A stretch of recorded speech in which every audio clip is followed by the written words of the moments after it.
2022년 12월 22일 목요일 달코라 뉴스입니다. 강한 한파가 오늘부터 북텍사스에 영향을 미치겠습니다. 크리스마스 연휴에 여행을 계획한 사람들이 겨울 한파를 피해 서둘러 길을 나서면서 여행 행렬이 벌써 시작됐습니다.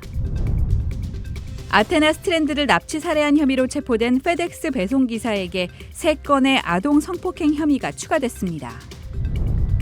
2022년 달라스 코리안 페스티벌이 한파로 인해 취소됐습니다.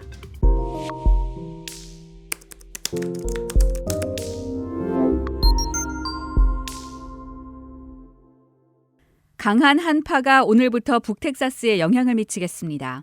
국립기상청은 오늘 아침부터 내일까지 위험할 정도의 강추위가 닥칠 예상이라며 북텍사스 전역에 윈드칠 와치를 발령했습니다. 아울러 체감온도는 화씨 -15도, 섭씨 영하 26도로 낮을 거라며 저체온증에 주의하라고 경고했습니다. 기상학자들은 약 60에서 70시간 동안 영하의 기온에 대비하라며 강한 바람과 낮은 기온이 가장 큰 위험이라고 전했습니다. 크리스마스 연휴에 여행을 계획한 사람들이 겨울 한파를 피해 서둘러 길을 나서면서 여행 행렬이 벌써 시작됐습니다. 본격적인 한파에 시카고에서 뉴욕에 이르기까지 주요 허브 공항의 항공편 지연과 취소가 예상되면서 여행객들이 서둘러 공항으로 몰려들고 있습니다. 이에 오늘과 내일 공항이 가장 분주할 것으로 전망되는 가운데 지난 20일에는 전국 공항에서 200만이 넘는 사람들이 연방교통안전청 TSA의 검색 절차를 받았습니다.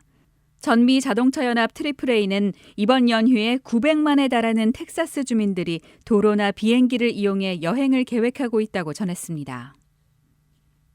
와이즈 카운티의 7살 소녀 아테나 스트랜드를 납치 살해한 혐의로 체포된 페덱스 배송기사에게 3건의 아동 성폭행 혐의가 추가됐습니다. 31살의 테너 린 호너는 지난 2일 체포된 이후 10세 미만 아동 살해 혐의와 가중처벌이 적용된 납치 혐의로 와이즈 카운티 교도소에 수감됐습니다.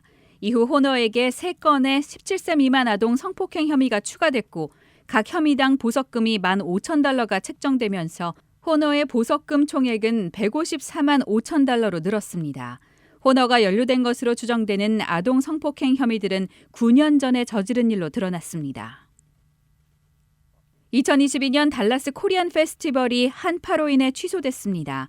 주최 측인 달라스 한인회는 어제 한인회 사무실에서 기자회견을 열고 내일로 예정됐던 달라스 코리안 페스티벌을 취소한다고 발표했습니다. 달라스 한인회는 화요일인 지난 20일 무대 설치를 의뢰받았던 업체가 한파에 야외 무대를 설치하는 것이 힘들다고 최종 통보를 해왔다며 취소 이유를 밝혔습니다. 예보에 따르면 내일 최저 기온은 화씨 22도, 낮 최고 기온도 화씨 25도에 불과합니다. 한편 달라스 한인회는 코리안 페스티벌 후원업체와 기관 및 개인들에게 연락해 후원금을 반환하는 등 정리 작업에 들어갈 예정입니다. 오늘의 단신입니다. 한국 여야가 내년도 예산안과 예산 부수법안 등 쟁점 현안에 일괄 합의했습니다. 성남FC 후원금 의혹을 수사 중인 검찰이 더불어민주당 이재명 대표에게 소환 통보를 했습니다. 우크라이나 전쟁이 2년 차로 접어들면서 교착 상태가 유지될 거라는 전망에 무게가 실리고 있습니다. 이스라엘 최장수 집권 기록을 가진 우파 정치인 베냐민 네타냐후가 극우 세력과 함께 역사상 가장 강경한 우파 연정을 완성해 재집권 채비를 마쳤습니다. 지금까지 12월 22일 목요일 달코라 뉴스의 소피아 싱이었습니다.